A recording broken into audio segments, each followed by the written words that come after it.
ગણેશાય નમઃ. આપનું હાર્દિક સ્વાગત છે. નમસ્કાર. ઘણીવાર તમે જોયું હશે કે ઘરે રોટલી બનાવતી વખતે પહેલી રોટલી ગાય માટે અને છેલ્લી રોટલી કૂતરા માટે બનાવવામાં આવે છે. આ પરંપરા સદીઓથી ચાલતી આવી રહી છે. આખરે શા માટે આવું કરવામાં આવે છે તેની પાછળ શું માન્યતા છે જે તમને આ વિડીયોમાં સાંભળવા મળશે. મિત્રો, તમે પૂરી રીતે વિડીયોમાં ખોવાઈ જાઓ તેના પહેલાં જણાવી દઉં કે તમે હજુ સુધી આ ચેનલને સબસ્ક્રાઇબ ન કર્યું હોય તો સબસ્ક્રાઇબ જરૂર કરજો. હિન્દુ શાસ્ત્રોમાં ગાયને માતાનું સ્થાન આપવામાં આવ્યું છે. પ્રાચીન સમયથી ગાયને ખૂબ જ પવિત્ર માનવામાં આવી છે અને ગાય માતાની પૂજા કરવામાં આવે છે. ધાર્મિક ગ્રંથો અનુસાર ગાય માતાની પૂજા સેવા કરવાથી અનેક પ્રકારના પુણ્યફળની પ્રાપ્તિ થાય છે. ગાય માતામાં તમામ દેવી દેવતાઓનો વાસ માનવામાં આવે છે. એવામાં ગાયને રોટલી ખવડાવવાથી તમામ દેવી દેવતાઓને ભોગ લગાવવામાં આવે છે. જો કે ઘરમાં બનેલા સાત્વિક ભોજનમાંથી સૌથી પહેલા ભગવાન અને દેવી દેવતાઓને થાળ ધરાવવામાં આવે છે. આવી સ્થિતિમાં ગાય માતા માટે પહેલી રોટલી બનાવવામાં આવે છે. આમ કરવાથી તમામ દેવી દેવતાઓના આશીર્વાદ પ્રાપ્ત થાય છે. એટલે કે તમે આ પહેલી રોટલી દેવી દેવતાઓને ભોગ ચડાવો છો એવું કહેવાય છે. ઘરમાં પરિવારના સભ્યો વચ્ચે ઝઘડા થતા હોય, જો પરિવારમાં સુખ શાંતિનો અભાવ હોય તો સવારે સૌથી પહેલા બનાવેલી રોટલી ગાય માતા માટે બનાવવી જોઈએ અને છેલ્લે બનાવેલી રોટલી કૂતરાને ખવડાવવી જોઈએ.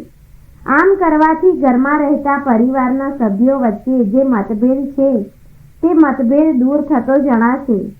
જ્યોતિષ શાસ્ત્ર મુજબ જો કોઈ વ્યક્તિને કુંડળીમાં શનિ કે રાહુ કેતુ અશુભ ફળ આપતા હોય તો ઘરમાં બનાવેલી છેલ્લી રોટલી કૂતરાને ખવડાવવી જોઈએ. આમ કરવાથી તમામ પ્રકારના દોષોની અસર ઓછી થાય છે. જે લોકોને આર્થિક સમસ્યા રહેતી હોય તે લોકોએ ઘરમાં બનાવેલી પહેલી રોટલીના 4 ટુકડા કરવા જોઈએ. જેમાંથી પહેલો ટુકડો ગાય માતાને, બીજો ટુકડો કૂતરાને, ત્રીજો ટુકડો કાગડાને અને ચોથો ટુકડો કોઈ 4 રસ્તા પર નાખવો જોઈએ. માન્યતા છે કે આમ કરવાથી પૈસા સંબંધિત તકલીફમાં રાહત મળે છે અને ધન આવવાનો માર્ગ ખુલી જાય છે અને આર્થિક સમસ્યાઓથી છુટકારો મળે છે. આપણા હિન્દુ ધર્મમાં ગૌ સેવા એ એક મોટી સેવા માનવામાં આવી છે. ગાય પાળવાથી ઘરમાં શાંતિ મળે છે તથા શ્રી નારાયણ અને માતા લક્ષ્મીના સીધા આશીર્વાદ મળે છે. ગાય માતાના દરેક અંગમાં દેવી દેવતાઓનો વાસ હોય છે. સૌ પ્રથમ જ્યારે સમુદ્ર મંથન ચાલી રહ્યું હતું ત્યારે સૌ પ્રથમ સુરભી ગાય માતાનું પ્રાગટ્ય થયું. એ દિવસ હતો કાર્તિક અમાસ. બધા દેવી દેવતાઓ વિચાર કરવા લાગ્યા કે આ ગૌ માતા કોની પાસે જવી જોઈએ.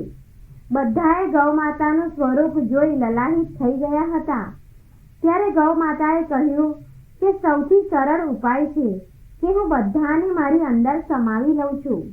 આથી બધા જ દેવી દેવતાઓ ગૌ માતાના અલગ અલગ અંગોમાં પોતાનું સ્થાન બનાવી બેસી ગયા અને કહેવાયું છે કે 68 કરોડ જે તીર્થ સ્થળ છે તે પણ ગૌ માતામાં સમાયેલા છે.